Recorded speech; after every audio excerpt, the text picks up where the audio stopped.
Coucou tout le monde, aujourd'hui on se retrouve, ça faisait longtemps, pour un petit tag.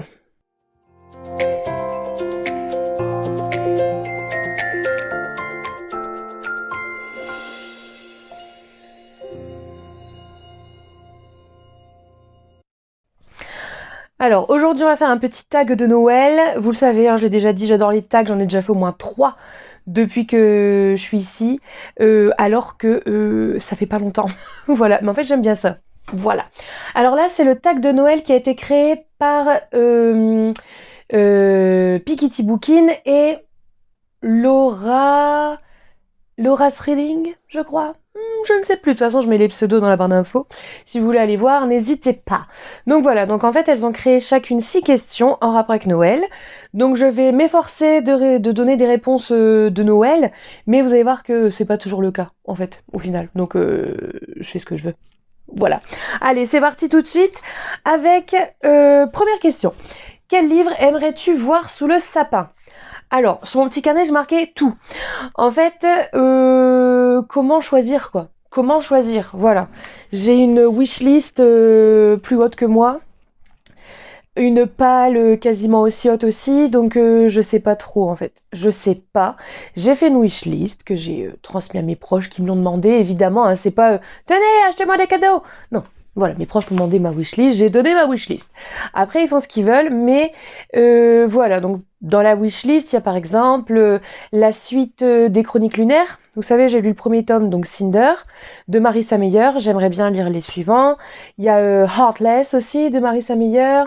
Qu'est-ce qu'il y a dans la wishlist ? Il y a pas mal de choses du Plib aussi. Il y a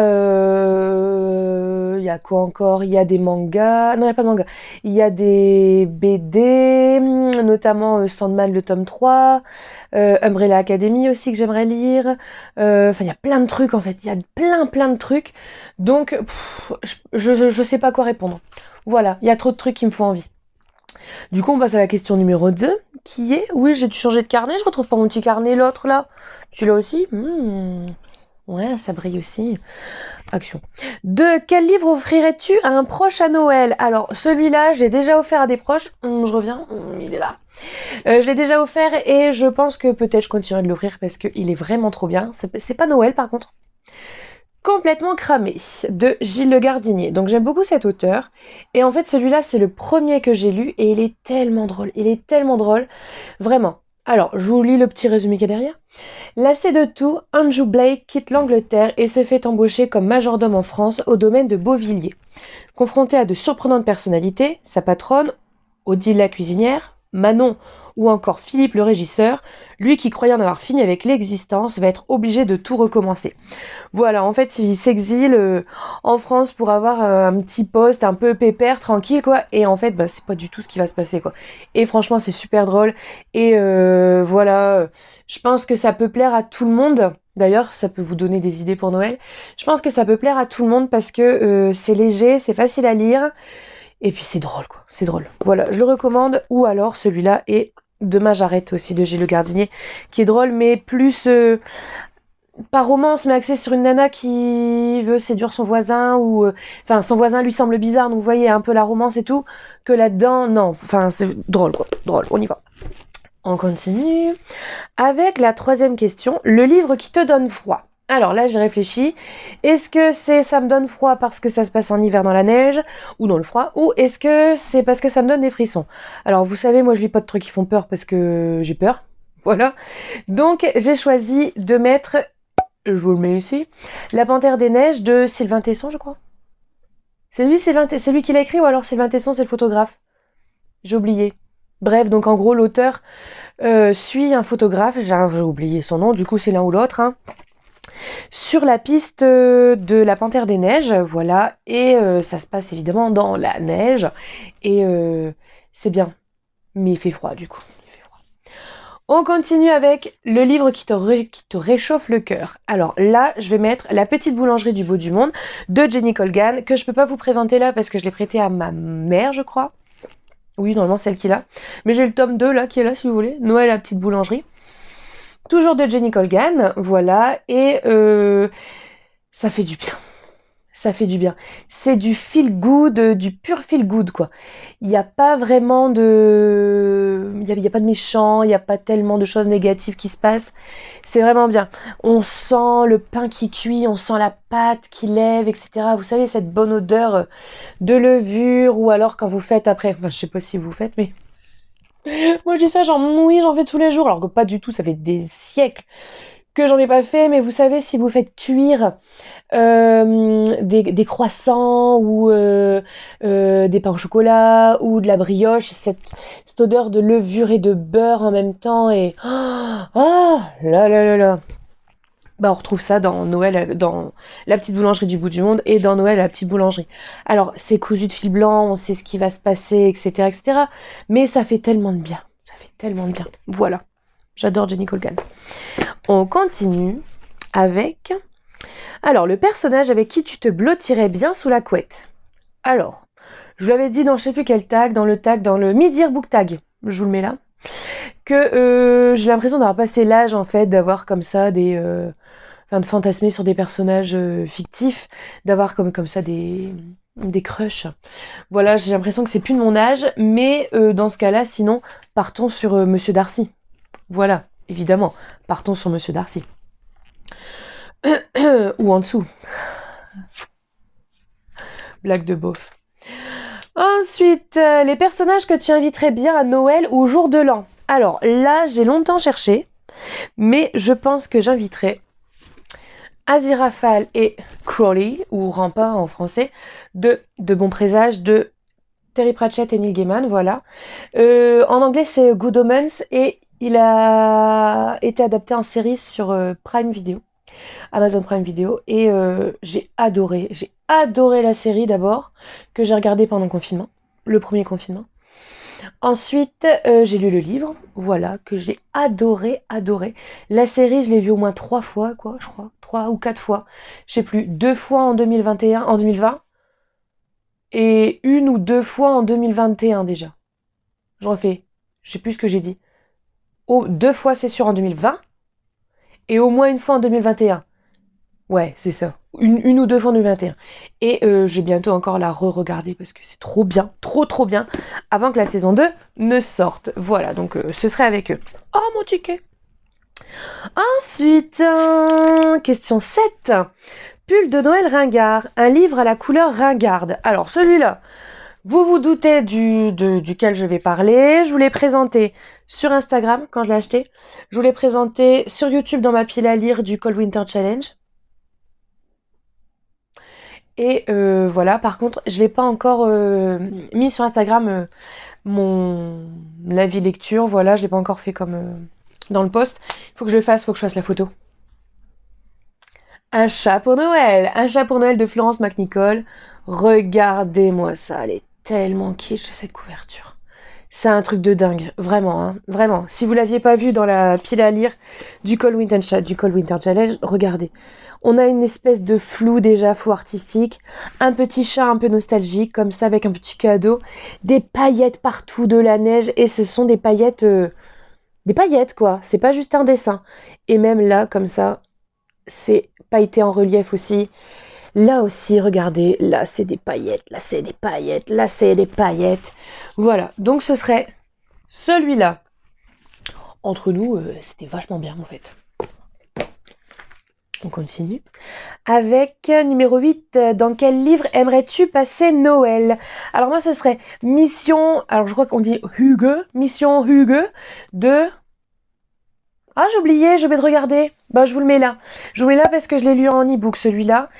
Parce que c'est tout le Hugue scandinave. Voilà.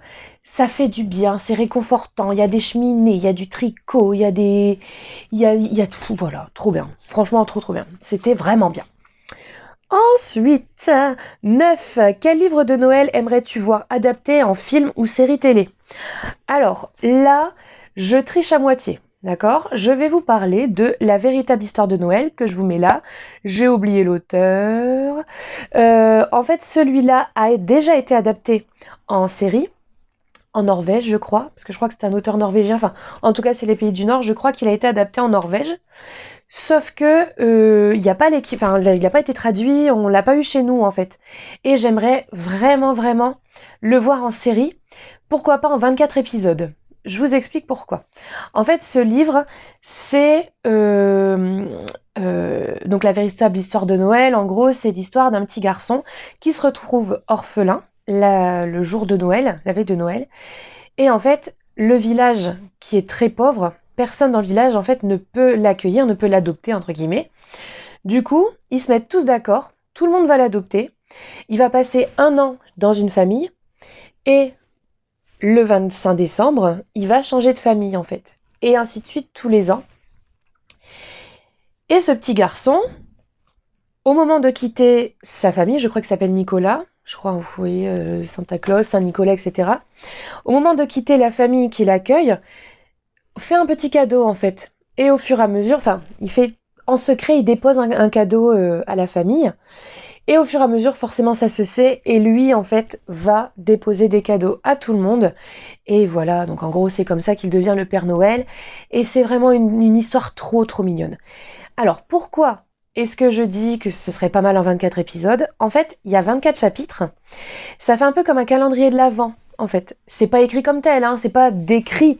Attention, faut lire ce livre, le 1, le chapitre 1, le 1, chapitre 2, le 2 décembre, et ainsi de suite. Vous faites ce que vous voulez. Mais voilà, c'est vraiment comme ça, pour faire patienter un peu aussi les plus jeunes, jusqu'à Noël, pourquoi pas, leur lire, ou alors faire lire à des enfants, je sais pas, 10-12 ans, je pense, ça peut être pas mal. Et voilà, donc vraiment, c'était trop bien et je vous conseille de le lire aussi. Il est hyper compliqué à trouver, que ce soit neuf, introuvable, d'occasion, introuvable, faut le prendre en e-book en fait. Il est disponible qu'en e-book. C'est dommage parce que j'aimerais bien l'avoir celui-là, il est vraiment, vraiment bien. Et il se lit tellement bien que même ma mère l'a lu alors qu'elle aime pas lire. Vous voyez? Et non, trop bien. Ensuite, 10, un livre qui te fait retrouver ton âme d'enfant. Alors là, en fait, je vais vous montrer 2 petits bouquins. J'avais hésité à vous présenter Harry Potter, mais je pense que tout le monde va mettre Harry Potter. En fait, 2 petits bouquins que j'ai trouvés là cette année, mais ils sont pas nouveaux, hein. C'est des folios 2 €, vous savez là. Donc en fait, c'est Joyeux Noël et Au pied du sapin.